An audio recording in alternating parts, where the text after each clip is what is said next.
మాకు అత్యంత సన్నిహితులైన love gospel వీక్షకులందరికీ సర్వశుభాలు తెలియజేస్తూ ఉన్నాం. యోహానుకు కలిగిన దైవిక ప్రత్యక్షత గ్రంథమే ప్రకటన గ్రంథం.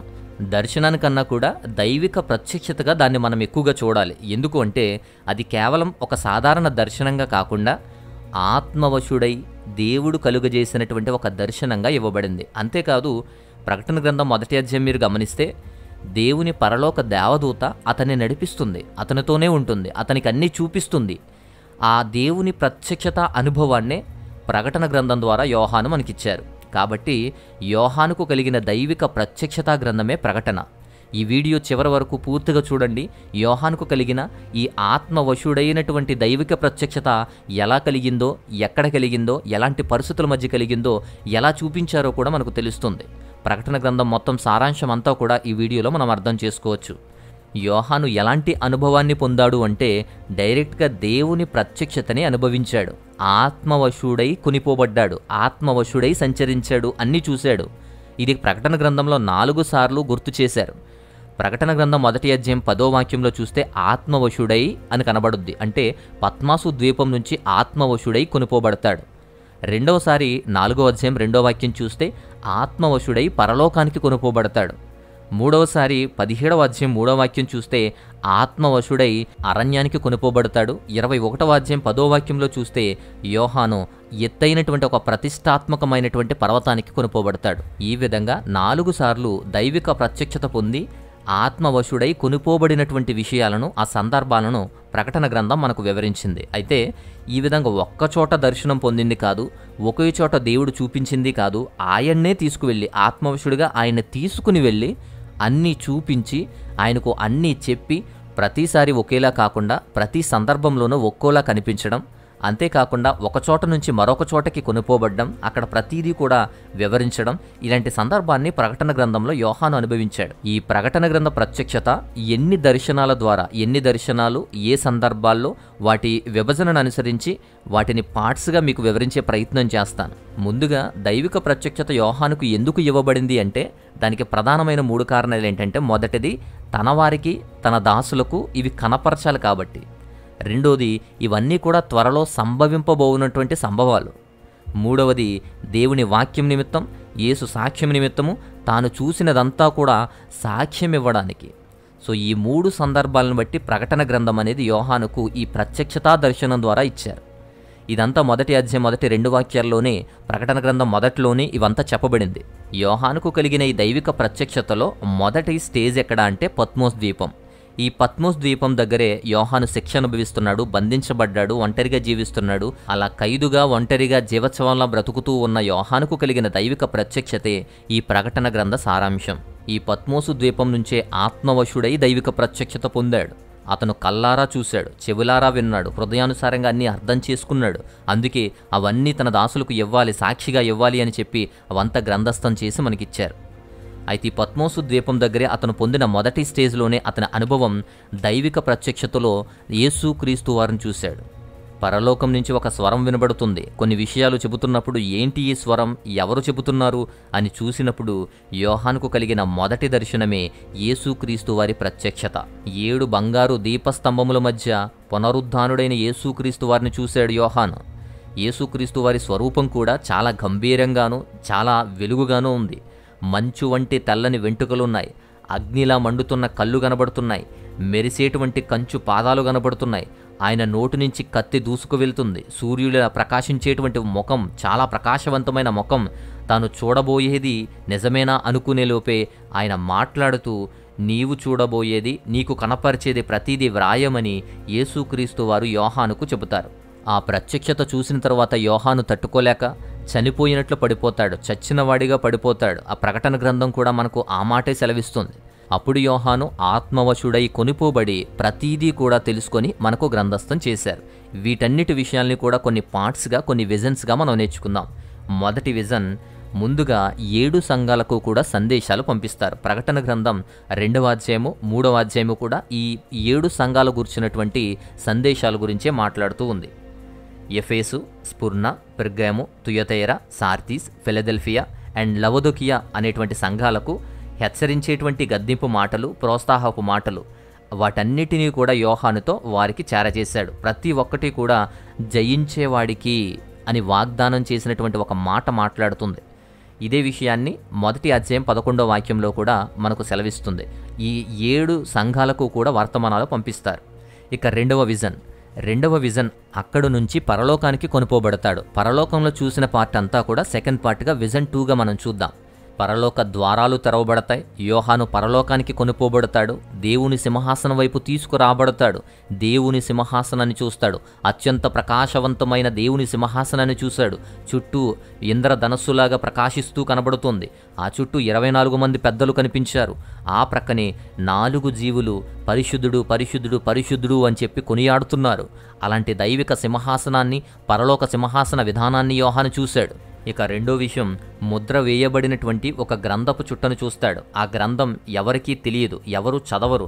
ఆ గ్రంథం విప్పడానికైనా చదవడానికైనా కేవలం యేసుక్రీస్తుకు, అంటే అక్కడ నిలబడి ఉన్న గొర్రెపిల్లకు మాత్రమే అవకాశం ఉంటుంది. ఆయన మాత్రమే దాన్ని తెరవగలుగుతాడు. అలా 7 ముద్రలు విప్పబడతాయి. మొదటి ముద్ర విప్పినప్పుడు ఒక గుర్రం, రెండవ ముద్ర విప్పినప్పుడు ఇంకొక గుర్రం, మూడవ 4వ ముద్రలు విప్పినప్పుడు అలా 4 గుర్రాలు 4 రంగులతో వస్తాయి. 1 విజయానికి, 2 యుద్ధానికి, 3 కరువుకి, 4 మరణానికి సంబంధించిన 4 గుర్రాలు 4 ముద్రలు విప్పినప్పుడు బయలుదేరతాయి.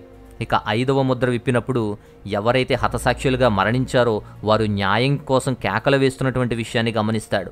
6వ ముద్ర విప్పినప్పుడు సూర్యుడు నల్లగా మారిపోతాడు, చంద్రుడు రక్తంలా మారిపోతాడు, నక్షత్రాలనేవి రాలిపోతాయి, భూకంపాలు కలుగుతాయి, ప్రకృతి వైపరీత్యాలన్నీ కలుగుతాయి. ఈ మొదటి 6 ముద్రల గురించి ప్రకటన గ్రంథం 6వ అధ్యాయంలో తెలియచేయబడింది. అయితే 7వ ముద్ర విప్పడానికి ముందు 7వ అధ్యాయంలో ఇంకొక సందర్భాన్ని, ఒక విరామాన్ని, ఒక గ్యాప్ని చూస్తాం. ఆ గ్యాప్లో ఏం జరిగింది అంటే ముద్రించబడతారు. ముద్రించబడిన వారిని యోహాను చూస్తాడు. అది 7వ అధ్యాయంలో రాశారు. ఎవరు వాళ్ళు అంటే 2 రకాలు. ఒకటి 1,44,000 మంది యూదులు ముద్రించబడినటువంటి ఇజ్రాయేలు వారు కనబడతారు. రెండవది తెల్లని వస్త్రాలు ధరించిన అనేక మంది లెక్కింపజాలని దేవుని విశ్వాసులు కనబడతారు. ఈ 2 గ్రూపులు కూడా ముద్రించబడతారు. వీరి గురించి 7వ అధ్యాయంలో తెలియచేశారు. ఆ తర్వాత 8వ అధ్యాయం మొదటి వాక్యంలో 7వ ముద్ర విప్పబడుతుంది. 7వ ముద్ర విప్పినప్పుడు పరలోకంలో నిశ్శబ్దంగా ఉంటారు. 7 దూతలు కనబడతారు. 7 దూతలు బోరలు ఊదడానికి సిద్ధంగా ఉంటారు. ఈ బోరల సంభవాన్ని 3వ భాగంగా మనం తీసుకుందాం. విజన్ 3గా దీన్ని మనం చూద్దాం. దేవుని ఎదుట నిలబడి ఉంటారు. దేవుని ఎదుట నిలబడి ఉన్నటువంటి బోరలు పట్టుకున్న ఈ 7 దేవదూతలని చూశాను అని పర్టికులర్గా ఇక్కడ మెన్షన్ చేస్తారు. అయితే ఈ 7 బూరల సంభవాలు ప్రకటన గ్రంథం 8వ అధ్యాయం నుంచి ప్రకటన గ్రంథం 11వ అధ్యాయం వరకు కూడా ఈ 7 బూరల సంభవాలే మనకు కనిపిస్తూ ఉంటాయి. 8వ అధ్యాయం 7వ వాక్యంలో మొదటి బూర ఊదబడుతుంది. అగ్ని వంటి నిప్పు కణాలతో కూడిన వడగళ్ళు అనేవి పడతాయి. 3వ భాగం చెట్లు గడ్డి అన్నీ కూడా కాలిపోతాయి. ఈ ఎఫెక్ట్ భూమి మీద పడుతుంది. 2వ దూత బూర ఊదినప్పుడు ఈ ఎఫెక్ట్ అంతా సముద్రాల మీద పడుతుంది. 8వ అధ్యాయం 8-9 వాక్యాల ప్రకారము కూడా 3వ భాగం సముద్రం అంతా కూడా రక్తంగా మారిపోతుంది. సముద్రంలో ఉన్న జలచరాలు కూడా 3వ భాగం చనిపోతాయి. 3వ బూర ఊదినప్పుడు ఎఫెక్ట్ అనేది మంచినీటి మీద, నదుల మీద పడుతుంది. నదులు, కొలన్లు ఇవన్నీ కూడా 3వ భాగం నదులన్నీ కూడా విషపూరితమైపోతాయి, కంపు కొడతాయి. 8వ అధ్యాయం 10-11 వాక్యాల్లో ఈ 3వ బూర సందర్భాన్ని వివరించారు. 4వ బూర ఊదినప్పుడు 8వ అధ్యాయం 12వ వాక్యం ప్రకారం 4వ బూర ద్వారా ఆకాశ మండలాల మీద ఎఫెక్ట్ ఉంటుంది. 3వ భాగం సూర్యుడు నలుపైపోతాడు, చంద్రుడు ఎరుపైపోతాడు, నక్షత్రాలు చీకటిగా మారిపోతాయి.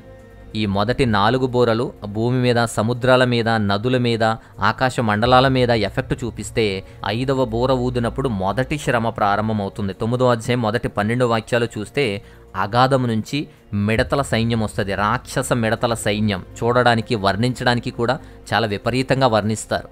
అలాంటి మిడతల సైన్యం వచ్చి బాధించేస్తుంది. అగాధం నుంచి వచ్చిన ఈ మిడతల సైన్యం అనేకులను బాధకు గురి చేస్తారు, హింసలకు గురి చేస్తారు. ఇక 6వ దూత బోర ఊదినప్పుడు 9వ అధ్యాయం 13-21 వాక్యాల ప్రకారం రాయబడింది, 200 మిలియన్ల గుర్రపు సైనికులు 3వ భాగం మానవాళిని చంపుకుంటూ వెళ్ళిపోతారు. ఇలా 6 బూరల సంభవాలు జరిగిన తర్వాత 7వ బూర ఊదడానికి మరలా ఇక్కడ కూడా ఒక చిన్న గ్యాప్ అనేది, ఒక చిన్న విరామం అనేది కనబడుతుంది. 10వ అధ్యాయం మొదటి వాక్యం నుంచి 11వ అధ్యాయం 14వ వాక్యం వరకు కూడా ఈ గ్యాప్లో జరిగిన సంభవాలు వ్రాయబడతాయి. బలిష్టమైన మహాదేవదూత కనబడతాడు. ఒక కాలు సముద్రంలోనో, ఒక కాలు భూమి మీద ఉంటుంది. చిన్న గ్రంథపు చుట్ట చేత పట్టుకుని ఉంటాడు. తర్వాత ఆలయాన్ని కొలుస్తున్న సందర్భాన్ని అక్కడ మన ప్రకటన గ్రంథంలో చూపిస్తారు. ఆ తర్వాత ఇద్దరు సాక్షులు బయలుదేరతారు. ఇద్దరు సాక్షుల గురించి అక్కడ యోహాను చూస్తాడు. ఆ తర్వాత 7వ బూర ఊదినప్పుడు 11వ అధ్యాయం 15 నుంచి 19 వాక్యాల ప్రకారం పరలోకంలో గొప్ప స్వరం వినబడుతుంది. పరలోకంలోనూ భూలోకంలోనూ ప్రతి ఒక్కరూ కూడా సాష్టాంగపడి దేవునికి నమస్కారం చేస్తారు, దేవుణ్ణి కొనియాడతారు. ఇలా యోహాను ఈ దైవిక సంభవాలను చూస్తాడు. తర్వాత యోహాను కొనిపోబడి చూసినటువంటి సందర్భాన్నే విజన్ 4గా 4వ సందర్భంగా పార్ట్ 4గా మనం చూద్దాం. ఈ సందర్భంలో ఏం జరుగుతుంది అంటే ప్రకటన గ్రంథం 12వ అధ్యాయం నుంచి 14వ అధ్యాయం వరకు కూడా ఈ సందర్భమే మనకుంటుంది. దీనిలో 4 విషయాలు ఉంటాయి. మొదటిది సూర్యుణ్ణి ధరించినటువంటి ఒక స్త్రీ గురించి అక్కడ తెలియచేస్తారు.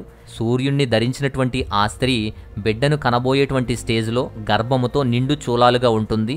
సాతాను అనేటువంటి ఎర్రని డ్రాగన్ అనేది ఆ బిడ్డను మింగివేయడానికి ప్రయత్నం చేస్తుంది, కానీ ఓడిపోయి అతను దేవునికి పట్టుబడతాడు. ఈ సందర్భంలోనే సూర్యుణ్ణి ధరించిన ఆ స్త్రీ బిడ్డను ప్రసవిస్తుంది. రెండో విషయం, పరలోకంలో యుద్ధం జరుగుతుంది. మికాయేలు అనేటువంటి దేవదూతకు ఈ డ్రాగన్కు ఈ అపవాదికి కలిగేటువంటి యుద్ధం ఇది. ఆ మికాయేలుకు డ్రాగన్కు జరిగిన యుద్ధంలో డ్రాగన్ ఓడిపోయి భూమిపైకి విసిరేయబడతాడు. ఇక మూడో విషయం, 2 జీవుల గురించి యోహాను చూశాడు. ఆ 2 జీవులు, ఒకటి సముద్రం నుంచి వచ్చేటువంటి జీవి, మరొకటి భూమి నుంచి వచ్చేటువంటి జీవి. సముద్రం నుంచి వచ్చేటువంటి జీవి ఒక సామ్రాజ్యపు శక్తిగా వర్ణిస్తారు, భూమి నుంచి వచ్చేటువంటి జీవి ఒక అబద్ధ ప్రవక్తగా వర్ణిస్తారు. సో ఈ విషయాల గురించి వ్రాయబడతాయి. తర్వాత 4వ విషయం, సియోను పర్వతం గురించినటువంటి విషయం. 144,000 మందితో పాటు యేసుక్రీస్తు అనేటువంటి గొర్రెపిల్ల, అలాగే 3 దేవదూతల యొక్క హెచ్చరికలు, అలాగే పంట కోసేటువంటి విధానం, భూమి పంట గురించిన విషయాలన్నీ కూడా ఈ 4వ సందర్భంలో తెలియచేయబడతాయి. ఈ విధంగా ఈ పనులన్నీ, సందర్భాలన్నీ కూడా చాలా ఎక్కువగానే వివరించబడ్డాయి. అవి మనం ప్రకటన గ్రంథం చదివేటప్పుడు చాలా బాగా అర్థమవుతాయి. ఆ తర్వాత ఇంకొక సందర్భం విజన్ 5గా 5వ సందర్భంగా మనం చూద్దాం. ఈ 5వ సందర్భంలో ప్రకటన గ్రంథం 15వ అధ్యాయం నుంచి 19వ అధ్యాయం వరకు కూడా కనబడుతుంది 7 ఉగ్రత పాత్రల గురించిన వివరణ. మొదటి ఉగ్రత పాత్ర కుమ్మరించినప్పుడు బాధాకరమైనటువంటి పుండ్లు ఏర్పడతాయి. 2వ ఉగ్రత పాత్ర కుమ్మరించినప్పుడు సముద్రం రక్తంగా మారిపోతుంది. 3వ ఉగ్రత పాత్ర కుమ్మరించినప్పుడు నదులన్నీ రక్తసిక్తమైపోతాయి. 4వ ఉగ్రత పాత్ర కుమ్మరించినప్పుడు సూర్యుడు మండుతూ ఉంటాడు. 5వ ఉగ్రత పాత్ర కుమ్మరించినప్పుడు చీకటి ఏర్పడుతుంది. 6వ ఉగ్రత పాత్ర కుమ్మరించినప్పుడు యూఫ్రటీస్ నది ఎండిపోతుంది. ఎండిపోయిన నది ద్వారా అనేక రాజ్యాలు, అనేక సైన్యాలు కూడా రావడం చూస్తాం. 6వ ఉగ్రత పాత్రకు 7వ ఉగ్రత పాత్రకు మధ్య మరలా ఒక చిన్న విరామం. ఆ విరామంలోనే హర్మగిద్దోను యుద్ధం అనేది జరుగుతుంది. హర్మగిద్దోను యుద్ధం అంటే దేవునికి సాతానుకు, మంచికి చెడుకు జరిగినటువంటి యుద్ధం. యూఫ్రటీస్ ద్వారా వచ్చినటువంటి సైన్యాలు యుద్ధం చేయడానికి వస్తాయి. అలా హర్మగిద్దోను యుద్ధం అనేది జరుగుతుంది. 7వ ఉగ్రతా పాత్ర కుమ్మరించినప్పుడు వాయుమండలాల మీద కుమ్మరిస్తారు. భూకంపాలు, వడగండ్లు కలుగుతాయి, తుఫాన్లు కలుగుతాయి. ఇక్కడతో ఉగ్రత అనేది పూర్తవుతుంది. ఆ తర్వాత సందర్భమే 18వ అధ్యాయము 19వ అధ్యాయంలో మహావేశ్య గురించి వ్రాయబడుతుంది. పడిపోయినటువంటి, నాశనమైపోయినటువంటి ఒక ప్రపంచ పతనం గురించి వ్రాయబడి మహావేశ్య గురించినటువంటి సందర్భాలని 18, 19 అధ్యాయంలో యోహానుకు ప్రత్యక్షతగా చూపించారు. యోహాను మరలా కొనుపోబడతాడు. తీర్పుకి, సింహాసనానికి కూడా తీసుకుని వెళ్ళబడతాడు. అక్కడ ఆత్మవశుడై ఉన్నటువంటి యోహానుకు మరలా ఇంకొక సందర్భం కనబడుతుంది. ఇక్కడ జరిగేవి ఏంటంటే 1000 ఏండ్ల పరిపాలన, అంత్య తీర్పు గురించినటువంటి విషయాలు కనబడతాయి. ప్రకటన గ్రంథం 20వ అధ్యాయంలో వీటి విషయాలు ఉంటాయి. ఇవన్నీ కూడా మనం పార్ట్ 6గా 6వ సందర్భంగా విజన్ 6గా మనం చూద్దాం. మొదటిది, సాతాను 1000 సంవత్సరాలు బంధించబడతాడు. హతసాక్షులు యేసుక్రీస్తు వారితో కూడా రాజ్యం చేస్తారు. రెండోది, అంతిమంగా జరిగేటువంటి ఒక తిరుగుబాటు అనేది ఉంటుంది. అదే గోగు మాగోగు యుద్ధం. గోగు మాగోగు అనేటువంటి వారితో దైవిక శక్తి యుద్ధం చేసేటువంటి విషయం ఉంటుంది. ఇక్కడ సాతాను ఈ యుద్ధంలో ఓడిపోయి అగ్నిగుండంలో పడవేయబడతాడు. ఆ తర్వాత గొప్ప, అత్యంత ప్రకాశవంతమైన తెల్లని మహాసింహాసనం కనబడుతుంది. ఆ సింహాసనంలో మృతులు వారు చేసిన దాని ప్రకారం తీర్పు తీర్చబడతారు. తీర్పుకు సంబంధించిన విషయాలతో ఈ దర్శనం అనేది ముగుస్తుంది. ఆ తర్వాత 7వ పార్టుగా 7వ సందర్భాన్ని విజన్ 7గా మనం చూద్దాం. ఇక్కడ ఏం జరుగుతుంది అంటే నూతనమైన సృష్టి, నూతనమైనటువంటి యెరూషలేముకు సంబంధించిన విషయాలు ప్రకటన గ్రంథం 21వ అధ్యాయంలో 22వ అధ్యాయంలో కూడా మనం చూస్తాం. యోహాను వీటిని కూడా ఇక్కడ ప్రత్యక్షంగా కళ్ళారా చూస్తాడు. చూశాను అనే మాట మరలా ఇక్కడ మనకు కనబడుతుంది. ఇక్కడ ఏముంటాయంటే, ఒకటి కొత్త ఆకాశం, కొత్త భూమి. మొదటి ఆకాశం, మొదటి భూమి గతించిపోతాయి. నూతన ఆకాశము, నూతన భూమితో ఒక కొత్త మంచి ప్రపంచం అనేది ఒకటి వస్తుంది. తరువాత ఒక పవిత్రమైనటువంటి, పరిశుద్ధమైనటువంటి ఒక నగరం, నూతన యెరూషలేము అనేటువంటి ఒక నగరం అనేది పరలోకం నుంచి దిగొస్తుంది. వధువులాగా ప్రకాశిస్తుంది. అనేకమైన రత్నాలతో, రత్నాల పునాదులు కలిగి, ముత్యాల ద్వారాలు కలిగి, అనేకమైన అలంకరణలతో, అనేకమైన విలువైనటువంటి వాటితో అలంకరించబడినటువంటి మహా యెరూషలేం, నూతన యెరూషలేం అనేది దిగి పరలోకం నుంచి దిగొస్తుంది. ఆ తర్వాత దేవుని ఆలయముగా ఉన్న వాటి గురించి మాట్లాడతారు. అంటే పరలోకంలో దేవాలయం లేదు, దేవుని దేవాలయాలు, గుళ్ళు ఏమి ఉండవు. దేవుని గొర్రెపిల్ల వెలుగుగా, వారే ఆలయముగా, వారే మార్గనిర్దేశకులుగా వారే ఉంటారు. వారే దైవికంగా కొనియాడబడతారు. కాబట్టి ఇక్కడ దేవాలయం లేదు. ఇక తర్వాత సందర్భం సింహాసనం నుండి ఒక జీవనది ప్రవహిస్తూ ఉంటుంది. 12 ఫలాలనిచ్చేటువంటి ఒక జీవవృక్షం కూడా కనబడుతుంది. ఇక శాపం ఉండదు, కన్నీళ్లుండవు, మరణం ఉండదు, బాధ ఉండదు. ఇలా 7 దర్శనాలతో కూడినటువంటి ఇలాంటి సందర్భాలను బట్టి యోహాను దైవిక ప్రత్యక్షతను కలిగి ఆ గ్రంథం ద్వారా, ప్రకటన గ్రంథం అనేటువంటి గ్రంథం ద్వారా మనందరికీ అందించాడు. యోహాను కల్లారా చూశాడు, చెవులారా విన్నాడు, ప్రతీదీ చూశాడు, నేర్చుకున్నాడు. పరలోక దేవదూత ప్రతీదీ చూపించి వివరించినటువంటి గ్రంథమే ప్రకటన గ్రంథం. అది యోహాను పొందుకున్నటువంటి దైవిక ప్రత్యక్షత. ప్రకటన గ్రంథం ముగింపులో మాత్రం దేవుడు ఒక వాగ్దానంతో ముగించాడు. అది ఏంటి అంటే, ఇదిగో నేను త్వరగా వచ్చుచున్నాను అని, నేను త్వరగా వస్తాను అని, ఎవరి జీతం చొప్పున వారికి ఖచ్చితంగా లెక్క అప్పచెపుతాను అని. ప్రకటన గ్రంథం 22వ అధ్యాయం 12వ వాక్యంలో, ఇదిగో నేను త్వరగా వస్తున్నాను, వాని క్రియల చొప్పున ప్రతి వానికి ఇవ్వడానికి నేను సిద్ధపరిచిన జీతం నా దగ్గర ఉంది అంటారు. ఇలా యోహాను తాను అనుభవించిన దైవిక ప్రత్యక్షతను కల్లారా చూసి, విని, నేర్చుకుని గ్రంథస్థం చేసి ప్రకటన గ్రంథం ద్వారా మనకిచ్చారు. కాబట్టి వాటిని చాలా జాగ్రత్తగా ధ్యానించాలని, అందుకే ఆఖరణ ఒక వార్నింగ్ కూడా ఇస్తారు. ప్రకటన గ్రంథం 22వ అధ్యాయము 18, 19 వాక్యాలు చూడండి. ఈ ప్రవచన వాక్యాలలో ఏదైనా కలిపితే ఈ గ్రంథంలో వ్రాయబడిన తెగుళ్ళు దేవుడు వారికి కలిగజేస్తాడని, ఈ గ్రంథంలో ఏదైనా తీసివేస్తే జీవవృక్ష ఫలంలో, దేవుని పరిశుద్ధ పట్టణాల్లో అంటే పరలోకంలో కూడా పాలు లేకుండా చేస్తాను అని రాశాడు. కలిపినా తీసివేసినా వేరువేరుగా శిక్షలుంటాయి. దైవిక శక్తి ద్వారా ఆత్మవశుడై కొనుపోబడి నేర్చుకున్నటువంటి విషయాలనే ఈ గ్రంథం అందించాడు.